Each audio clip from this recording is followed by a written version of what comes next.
देखिए ये जो है चैप्टर नंबर 5 है ज्योग्राफी का। ये क्या है? ज्योग्राफी, भूगोल हम लोग पढ़ा रहे हैं। भूगोल का चैप्टर नंबर 5 है, सेकेंड बुक का है। फर्स्ट बुक हम लोग कंप्लीट कर चुके हैं ना, फर्स्ट बुक जो है हम लोग कंप्लीट कर चुके हैं और सेकेंड बुक का ये चैप्टर नंबर 5 है, जिसका नाम क्या है चैप्टर का? भू संसाधन तथा कृषि। इस चैप्टर को हम लोग ने पढ़ा दिया है। कृपया इसका वीडियो हम आपको दे नहीं पाए हैं, तो मैं कोशिश करूंगा कि आपको ये वीडियो बाद में दूं। इसका क्वेश्चन से करवा रहे हैं, ये बहुत महत्वपूर्ण है आपके एग्जाम के दृष्टिकोण से। बिहार बोर्ड का एग्जाम आपको पता है कि रूटीन जारी हो चुका है, आपको पता है कि 1 फरवरी से एग्जाम स्टार्ट है। कृपया आपको जितना भी बचा हुआ है चैप्टर का, ऑब्जेक्टिव हो या सब्जेक्टिव, आपको आज 24/11/2021 से लेकर आपको एग्जाम तक कंटिन्यू क्लासेस मिलेंगे। ठीक है, कंटिन्यू क्लासेस मिलेंगे। और सिर्फ ज्योग्राफी का नहीं, आर्ट्स का जितने सब्जेक्ट है सारे का, आप जितने भी स्टूडेंट हैं, जिस सब्जेक्ट से आप लोग हैं, सबको लाभ मिलेंगे। तो कृपया आप लोग देखते रहिएगा और अपना लाभ उठाते रहिएगा। ठीक है, चलिए आज हम लोग क्वेश्चन से कराना है। क्वेश्चन से कितने नंबर क्वेश्चन है? क्वेश्चन नंबर फर्स्ट क्या है? क्वेश्चन क्या?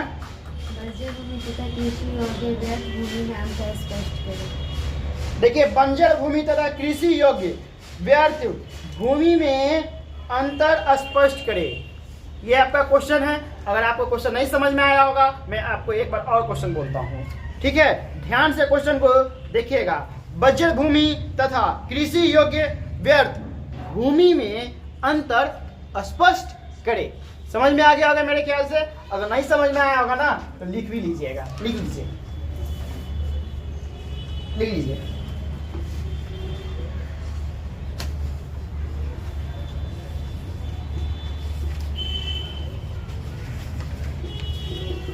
दिख रहा है? जी सर।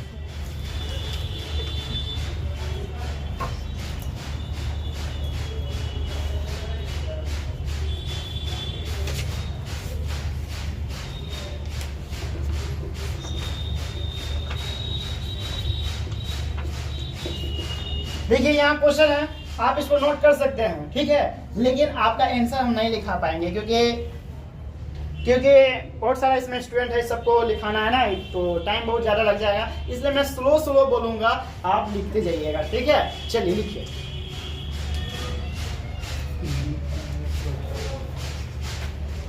ठीक है, चलिए लिखिए। पहला पॉइंट लिख के दी, पहला पॉइंट लिखिए। वह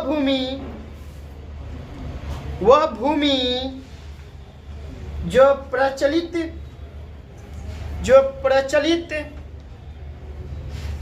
प्रौद्योगिकी की मदद से कृषि योग्य बनाई जा सकती है। प्रौद्योगिकी के मदद से कृषि योग्य बनाई जा सकती है, कृषि योग्य बनाई जा सकती है। जैसे बंजर पहाड़ी। बंजर पहाड़ी का मतलब क्या हुआ बताइए करणदीप? बंजर पहाड़ी का मतलब क्या हुआ?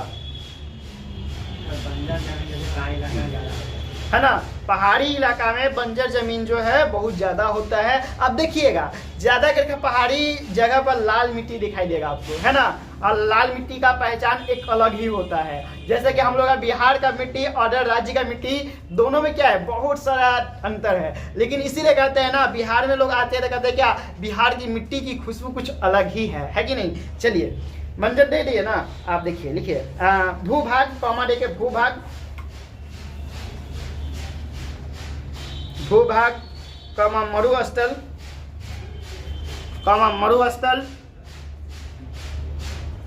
आदि बंजर भूमि कहलाती है। बंजर भूमि कहलाती है।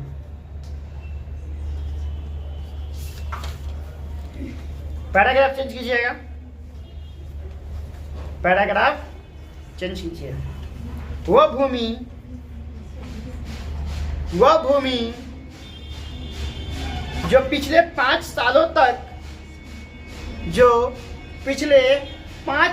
तक या अधिक समय तक पड़ती या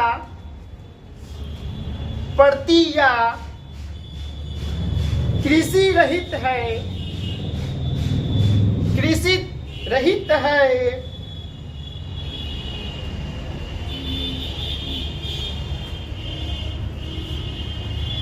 भूमि को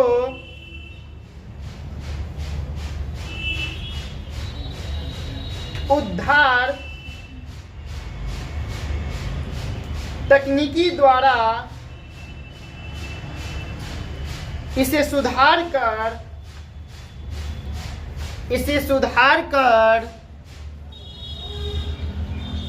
कृषि योग्य बनाया जा सकता है।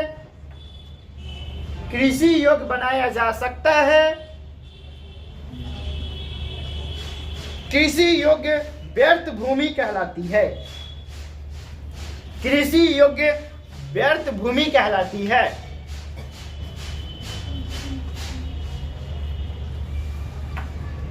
दो पॉइंट हो गया होगा? नहीं, एक ही पॉइंट हुआ है। अच्छा, देखिए इसमें क्या कहा गया ना कि आपका जो क्वेश्चन था कि लगभग 30 शब्दों में दे, है ना, तो 30 शब्दों का मैंने आपको इसका आंसर दे दिया, है ना। अगला क्वेश्चन क्या है, जरा बोलिए। अगला क्वेश्चन बोलिए कोई आदमी। नीवल बोया गया क्षेत्र तथा संतुलन बोया गया क्षेत्र में अंतर है। नीवल बोया गया तथा सकल बोया गया क्षेत्र में अंतर बताइए, है ना। बोया गया है, ठीक है। चलिए, ये क्वेश्चन तो आपको नहीं दिख रहा होगा। नहीं दिख रहा है? दिख रहा है ये क्वेश्चन? चलिए, तो ये तो पिछले वाले क्वेश्चन था, 1 नंबर था ना, है ना। अब चलिए 2 नंबर हम बताते हैं, ठीक है।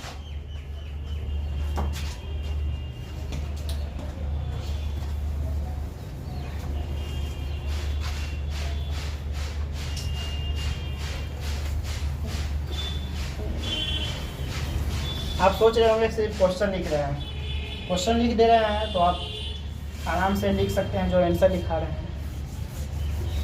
बोर्ड बहुत ज़्यादा गंदा हो गया है, क्योंकि आज बहुत ज़्यादा पढ़ा दिए हैं, इसलिए।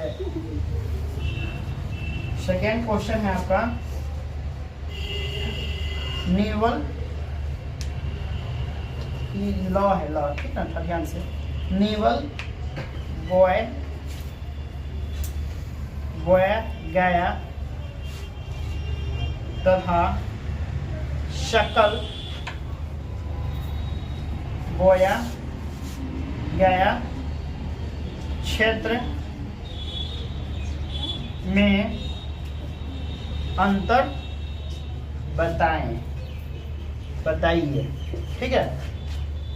तो ये क्वेश्चन को आप नोट कर लीजिएगा। चलिए, इसका आंसर दिखा देते हैं, ध्यान से लिखिएगा, छूटे ना, ठीक है। लिखिए, वह भूमि जिस पर फसल उगाई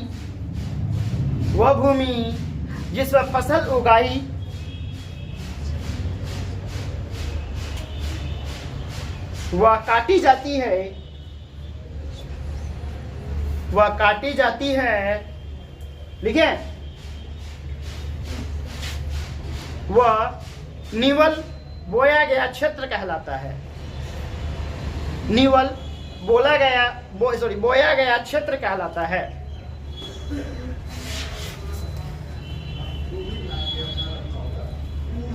पैराग्राफ चेंज कीजिएगा। अनिकेत राज लिख रहे हैं?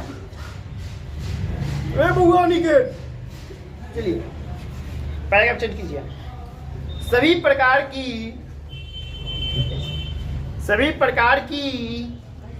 प्रतिभूमि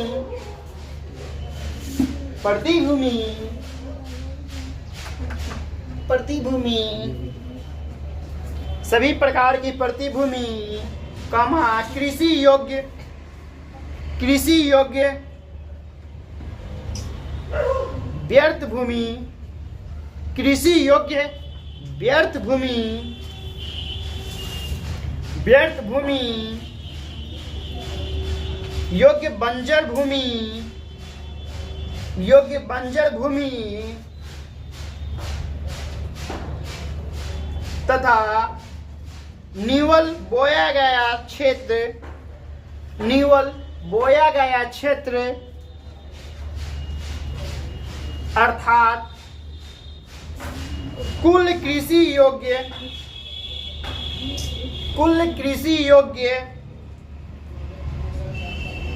भूमि सकल बोया गया क्षेत्र कहलाता है।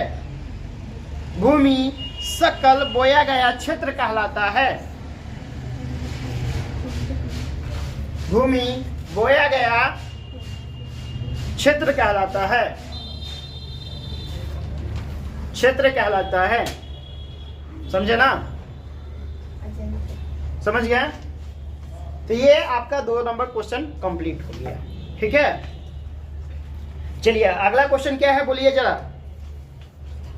भारत जैसे देश में गहन कृषि नीति अपनाने की आवश्यकता क्यों है? चलिए, तो ये क्वेश्चन तो आप नोट कर लिए होंगे मेरे ख्याल से। चलिए तीसरा नंबर आपको बता दूंगा।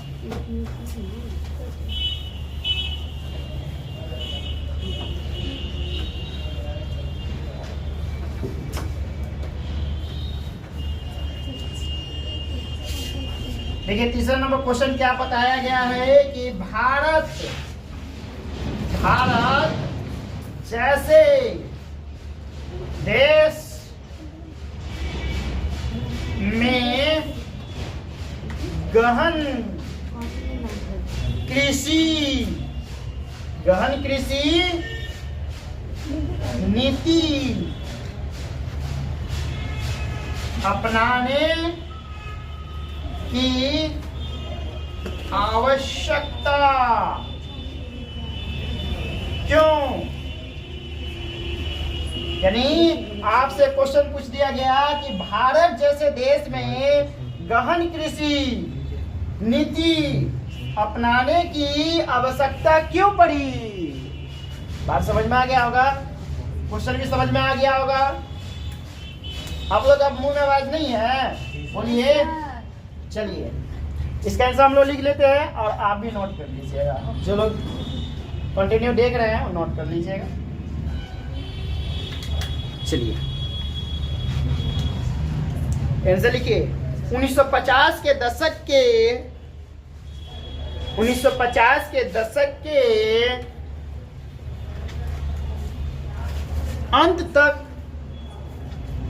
अंत तक कृषि उत्पादन स्थिर हो गया। कृषि उत्पादन स्थिर हो गया। इस समस्या से उबरने के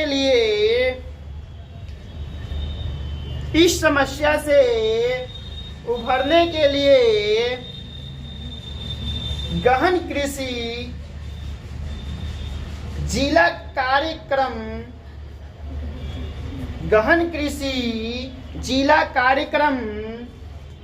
तथा गहन कृषि क्षेत्र में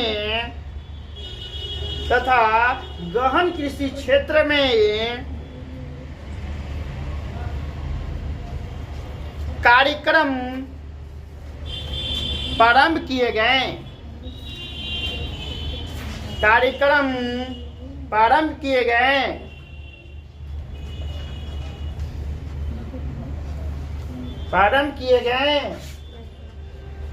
चलिए इसका भी आंसर हो गया। देखिए आप सोच रहे होंगे सर ज्योग्राफी में छोटा छोटा क्वेश्चन आप लिखवा रहे हैं। देखिए भैया छोटा छोटा क्वेश्चन इसलिए लिखवा रहा हूँ क्योंकि आपका ये देखिए बुक है, एनसीईआरटी का बुक है, और आपको पता होना चाहिए कि एनसीईआरटी से जो सर पढ़ाएंगे वही आएंगे, है ना। तो एनसीईआरटी का देखिए ये बुक है, वो पेज नंबर है आपको 58, देख लीजिए। ये बुक है भारत, लोग और अर्थव्यवस्था, यही बुक है। सेकेंड बुक है, फर्स्ट बुक हमने पढ़ा दिया है। ठीक है, तो आप सोच रहे होंगे सर इतने लेट से वीडियो क्यों? क्योंकि देखिए इससे पहले हम लोगों को कोई इतना नहीं सोच पाए थे कि वीडियो भी डालना है, लेकिन स्टूडेंट के राय बुद्धि से ये काम हो रहा है और स्टूडेंट का ही देन है। देखिए, तो यही चैप्टर, यही जो आपका क्वेश्चन है, देखिए निम्नलिखित प्रश्नों का उत्तर लगभग 30 शब्दों में दे। ध्यान से देख लीजिए, और यही आपका है। आप चाहेंगे तो स्क्रीनशॉट ले सकते हैं। आप देखिए, अगला क्वेश्चन यहाँ है जो अभी अब जस्ट आपको बोर्ड पर लिखा गया है, यहाँ देखिए। अब चाहेंगे तो स्क्रीनशॉट ले सकते हैं हम। आप देखिए, चौथा नंबर क्वेश्चन जो है, शुष्क कृषि तथा आर्द्र कृषि में क्या अंतर है, ये क्वेश्चन हो गया। तो ये आप इसका भी स्क्रीनशॉट ले लीजिए, एक बार देख लीजिए। चलिए, तो हम आपको एक बार क्वेश्चन भी लिख भी देते हैं, अगर आप जो लोग नहीं लिए होंगे वो क्वेश्चन अपना लिख लेंगे।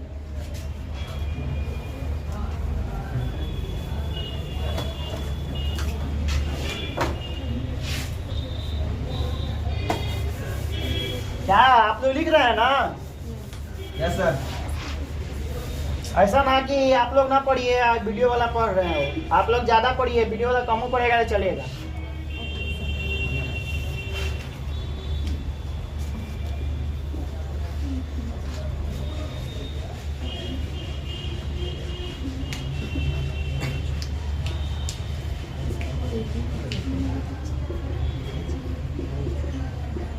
देखिए, शुष्क कृषि आर्द्र कृषि में क्या अंतर है, यही ना क्वेश्चन है। चलिए, देखिए कितने नंबर क्वेश्चन है? 4 कितना नंबर क्वेश्चन? 4 नंबर का। 4 नंबर का है ना। चलिए, इसका आंसर लिखिए। भारत में शुष्क भूमि खेती मुख्यतः उन प्रदेशों तक सीमित है जहां वार्षिक वर्षा 75 सेंटीमीटर से कम है। 75 सेंटीमीटर से कम है। लिखें, 75 सेंटीमीटर से कम है। क्या आपका छूट गया है? कहाँ छूटा बोलिए? वार्षिक वर्षा 75 सेंटीमीटर से कम है। शर्माइएगा नहीं, आप लोग पूछ सकते हैं। पढ़ाई आप चेंज कीजिए। आर्द्र कृषि क्षेत्रों में वर्षा ऋतु के अंतर्गत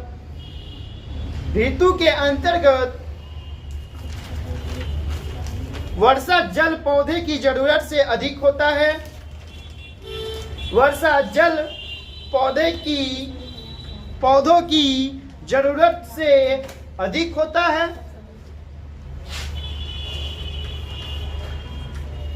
क्या हुआ? कहाँ छूटा? अंतर्गत वर्षा जल पौधों की जरूरत से अधिक होता है। कितना क्वेश्चन हो गया? 4 क्वेश्चन हो गया। अब देखिए, हम लोग जो चैप्टर पढ़े हैं भू संसाधन तथा कृषि, जो चार को जो क्वेश्चन पढ़े हैं इस चैप्टर से, जो 30 शब्दों में जो था, इसमें से एक क्वेश्चन पूछ सकता है। उम्मीद रहता है कि एक क्वेश्चन पूछ सकते हैं। आपको पता होना चाहिए कि ज्योग्राफी में कि क्वेश्चन पूछता ही है, क्योंकि हम लोग पढ़ रहे क्या कि एनसीईआरटी बुक पढ़ रहे हैं, है ना, जो बिहार बोर्ड के द्वारा, ये बिहार बोर्ड नहीं पूरा इंडिया पढ़ता है, लेकिन बिहार बोर्ड में सबसे ज्यादा क्वेश्चन इसी बुक से आता है, ठीक ना।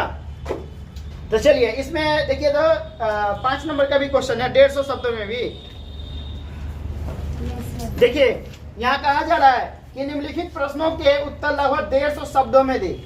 आपको दिख रहा होगा मेरे ख्याल से, है ना। देखिए, यहाँ क्वेश्चन है पहला, इसमें 2 क्वेश्चन दिया है कि भारत में भू संसाधनों की विभिन्न प्रकार की पर्यावरणीय समस्याएं कौन सी है, उनका निदान कैसे किया जाए। इसका स्क्रीनशॉट ले लीजिएगा चुपके से, है ना। चलिए, देखिए क्वेश्चन लिखा दे, अगर आप कहिएगा तो लिखा देंगे। चलिए, लिखिए लीजिए।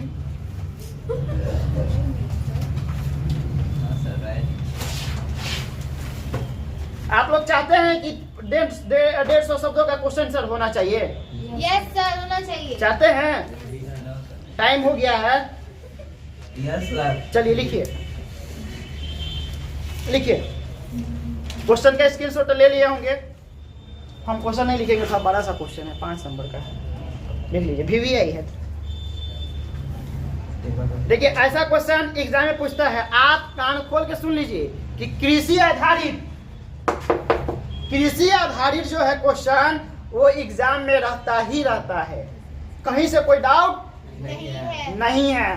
कृषि पर आधारित याद रखिएगा, क्योंकि इस बार बाढ़ कितना आया है ना, फसल की बर्बादी कितनी हुई है, क्वेश्चन बनता ही बनता है। दिमाग में सेट कर लीजिएगा, और आप लोग दिमाग में सेट कर लीजिएगा 5 नंबर का क्वेश्चन है, आप इसको बहुत अच्छे से पढ़ लेना है और याद कर लेना है। हाँ चलिए देखिए, कृषि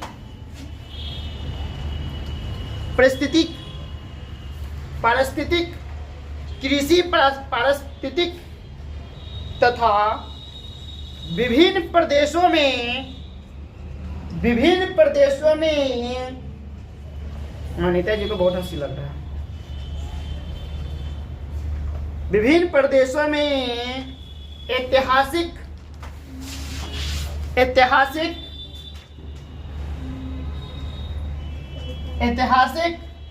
अनुभवों के अनुसार भारतीय कृषि की समस्याएं भी भिन्न प्रकार की है। अनुभवों के अनुसार भारतीय कृषि की समस्याएं भी विभिन्न प्रकार के हैं, प्रकार के हैं। अतः देश की अधिकतर कृषि समस्याएं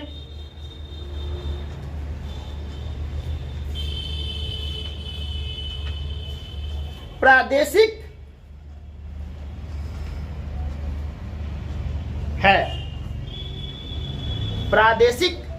है। तथापि क्या हुआ निकेत राज? तथापि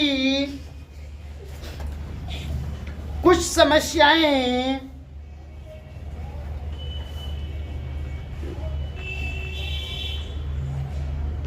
सर्वव्यापी है। कुछ समस्याएं सर्वव्यापी है। लिख लिए? Yes sir. जिसमें भौतिक बाधाओं से लेकर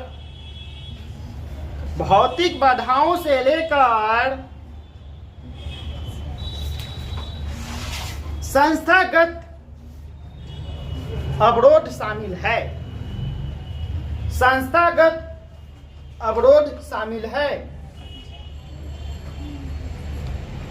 संस्थागत अवरोध शामिल है।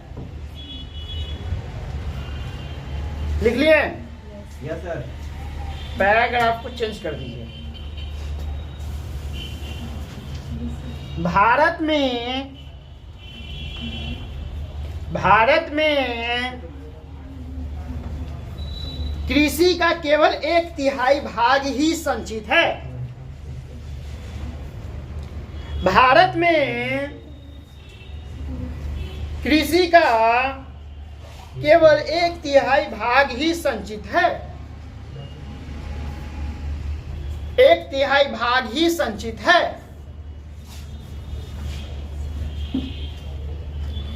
शेष कृषि में फसलों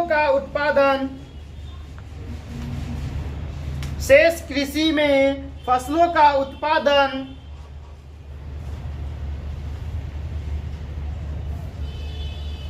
प्रत्यक्ष रूप से वर्षा पर निर्भर है।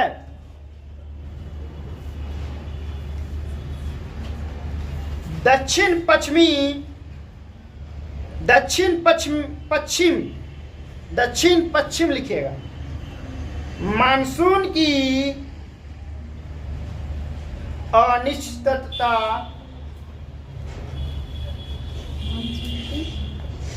दक्षिण पश्चिम मानसून की अनिश्चितता व अनियमितता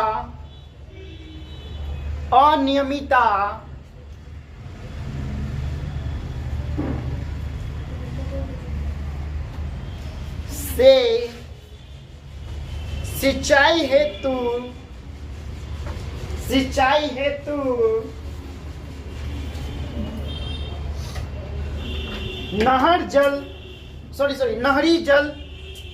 नहरी जल आपूर्ति प्रभावित होती है। नहरी जल आपूर्ति प्रभावित होती है। किसी का छूट नहीं ना रहा है? नहीं सर। और आप लोग ही कमेंट करके बता दीजिएगा छूटेगा तो।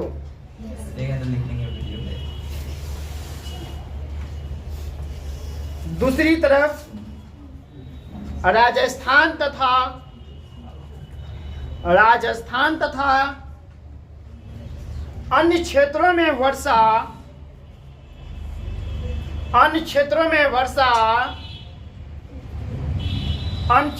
वर्षा बहुत तथा अत्यधिक अविश्वसनीय है।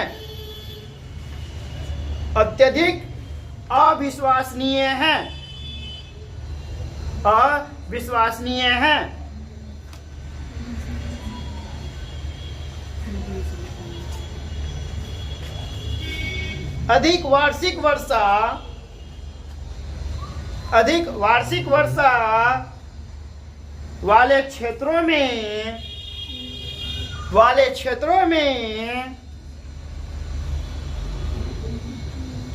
काफी उतार चढ़ाव पाया जाता है।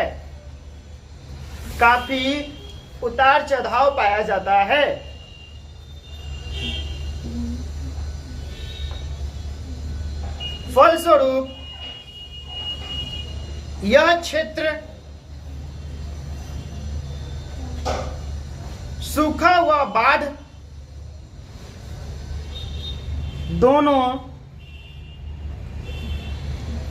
दोनों से सुभद्र है।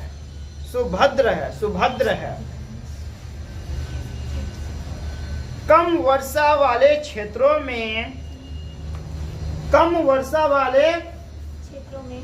में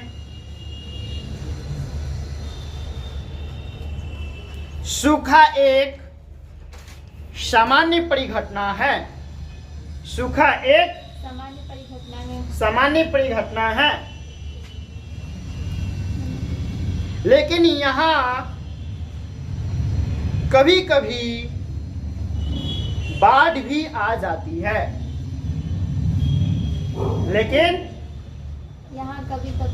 बाढ़ भी आ जाती है। सूखा तथा बाढ़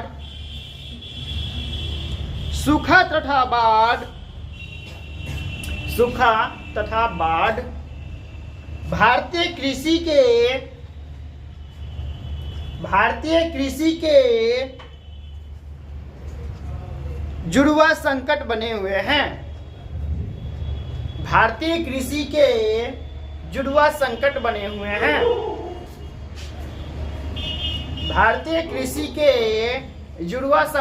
हुए हैं। पैराग्राफ चेंज कीजिएगा।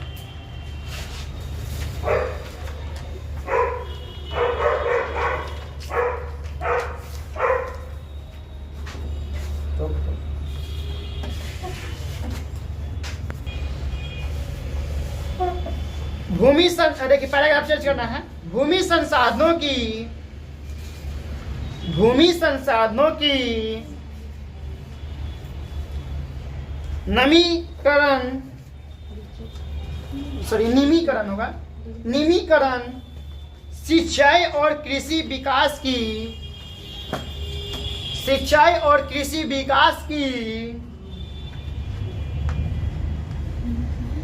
सिंचाई और कृषि विकास की दोषपूर्ण नीतियों से उत्पन्न हुई, दोषपूर्ण नीतियों से उत्पन्न हुई समस्याओं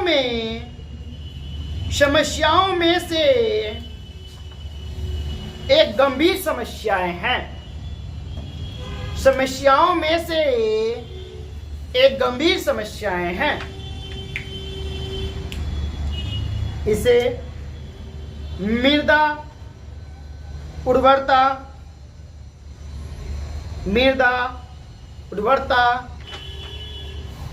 क्षीण हो सकती है। क्षीण का मतलब समाप्त हो सकती है। सिंचित क्षेत्रों में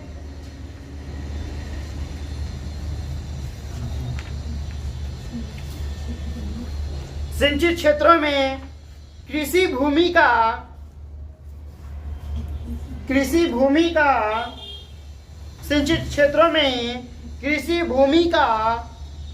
एक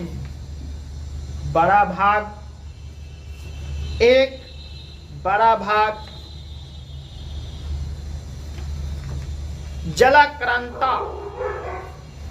जलाक्रांता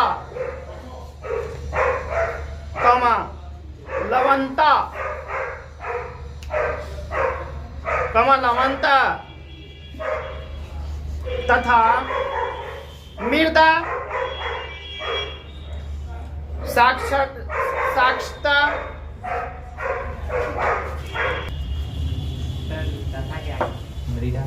इस पे क्या, संचित क्षेत्रों में कृषि भूमि का एक बड़ा भाग जलाक्रांता, लवणता तथा मृदा क्षमता के कारण बंजर हो चुका है।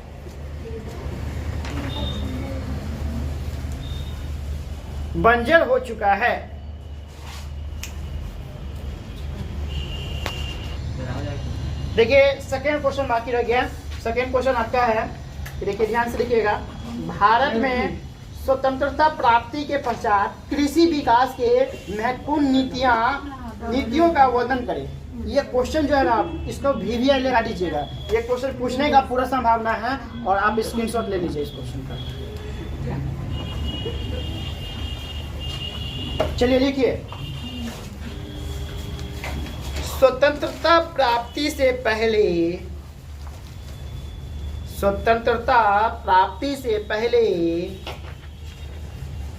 भारतीय कृषि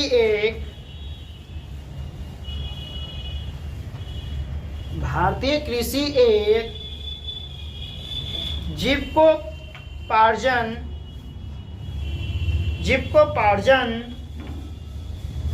अर्थव्यवस्था जैसी थी।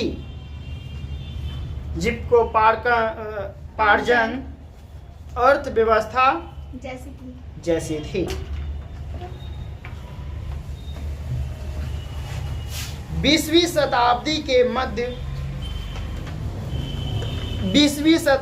के मध्य तक इसका प्रदर्शन बड़ा दयनीय था।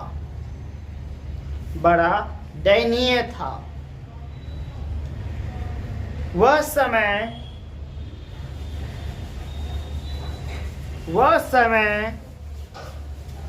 भयंकर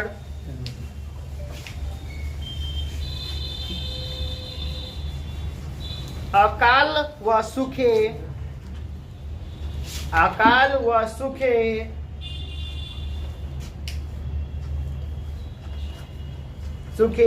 का साक्षी है। देश विभाजन के दौरान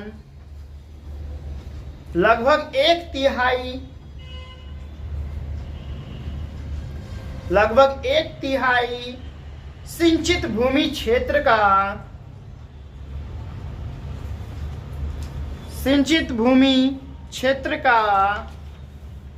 अनुपात कम रह गया।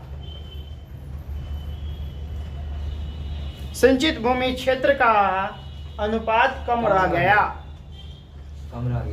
लिख लिए। स्वतंत्रता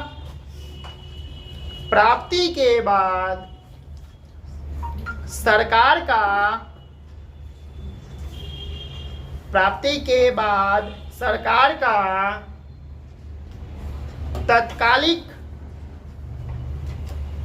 तत्कालिक उद्देश्य खाद्यान्नों का उत्पादन बढ़ाना था।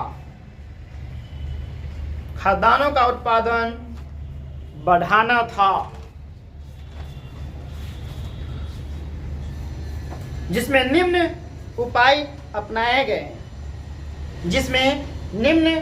उपाय अपनाए गए। लिखे। Yes sir. अपनाए। जिसमें निम्न उपाय अपनाए गए। पहला,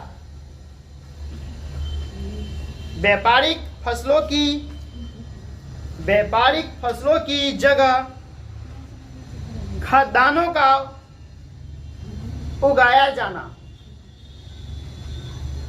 व्यापारिक फसलों की जगह खाद्यान्नों का उगाया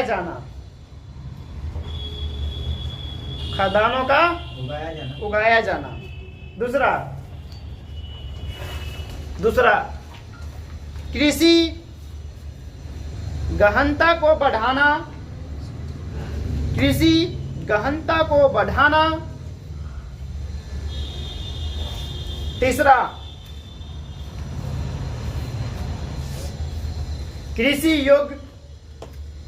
कृषि योग्य बंजर तथा प्रतिभूमि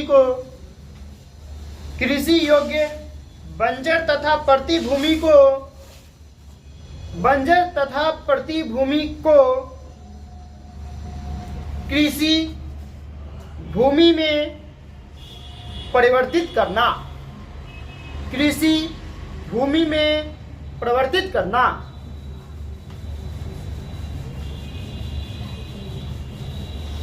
लिख लिए। पैराग्राफ चेंज कीजिए। प्रारंभ में इस नीति से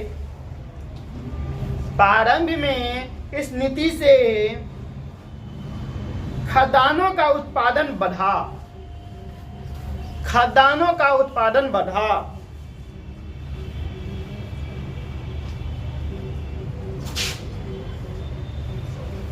लेकिन 1950 के दशक के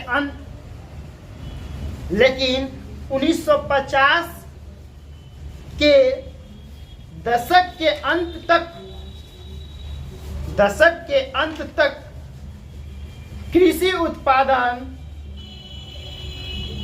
कृषि उत्पादन स्थिर हो गया। कृषि उत्पादन हाँ। इस समस्या से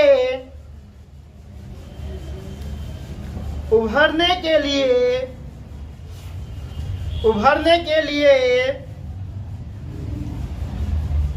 गहन कृषि जिला कार्यक्रम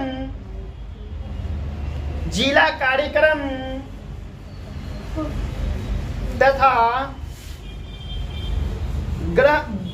गहन कृषि क्षेत्र कार्यक्रम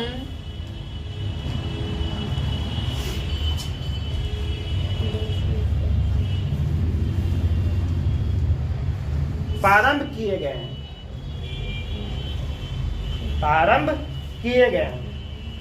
लिख लिए? Yes, sir. Yes, sir. Paragraph को फिर से चेंज कीजिए, पैराग्राफ को चेंज कर दीजिएगा।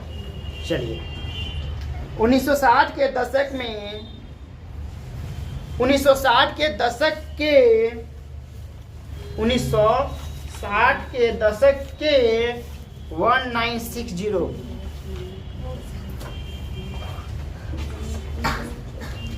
मध्य में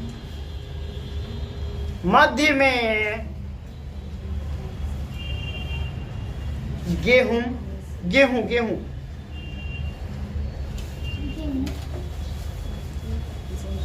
तथा चावल गेहूं चावल तो जानते होंगे आप लोग। चावल की किस्में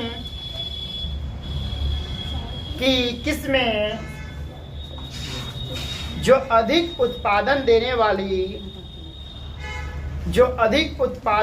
वाली नई किस्म थी।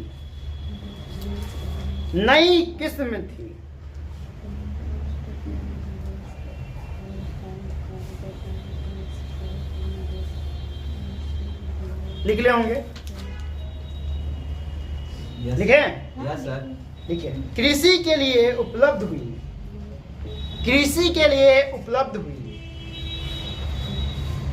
भारत ने इसका लाभ उठाया तथा पैकेज प्रौद्योगिकी के रूप में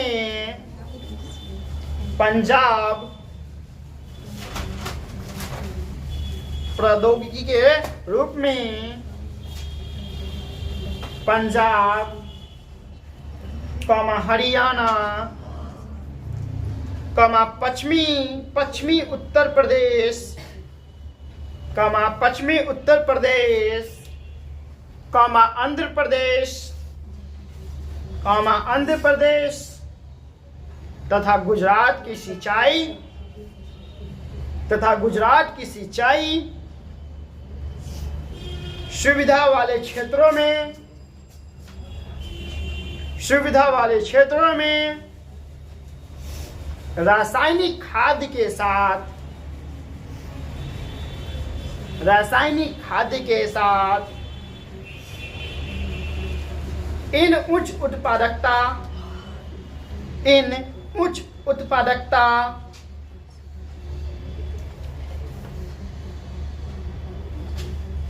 की किस्मों को अपनाया।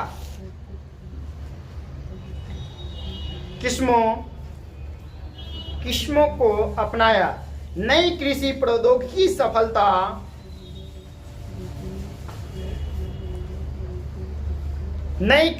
प्रौद्योगिकी की सफलता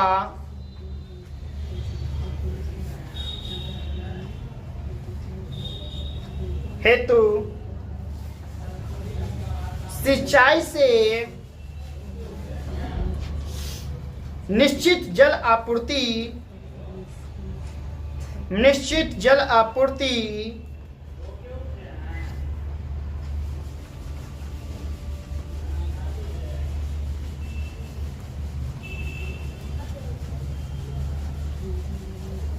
आपूर्ति पूर्व अपेक्षित थी। कृषि विकास की